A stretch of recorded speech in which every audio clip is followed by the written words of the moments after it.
And the coalition is talking about replacing the retiring coal-fired power stations like Hazelwood in Gippsland, that sort of thing, with a nuclear power station. Is there a lack of awareness? Is there a worry about safety? What's the concern here that was expressed to you in these focus groups?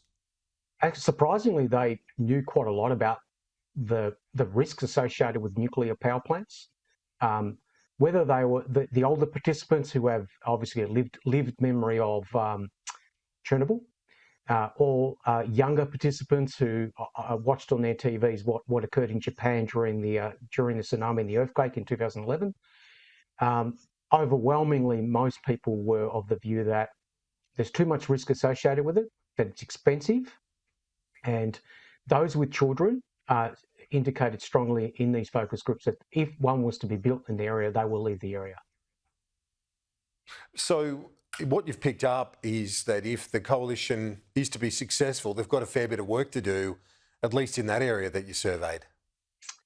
Yeah, it's fairly difficult because up against it are some pretty simple, now well executed policy ideas, and that is solar, wind, renewable energy.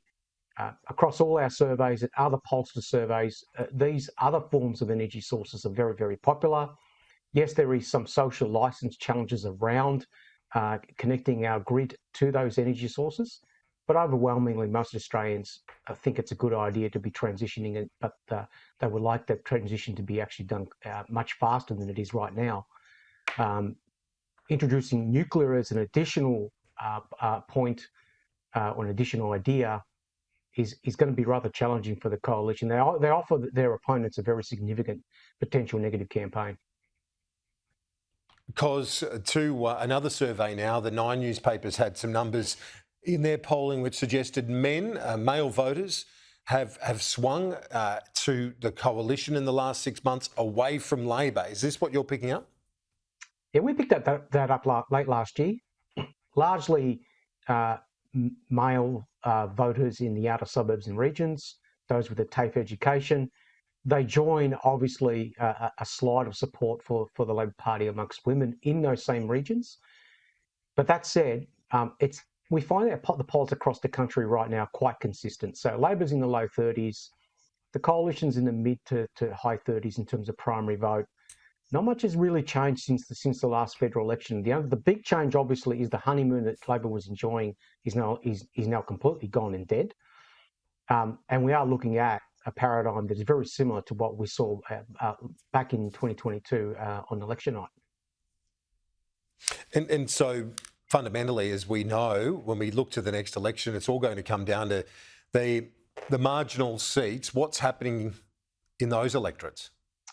Yeah, so on the next election, at the last election, there were a number of seats that shaped that result.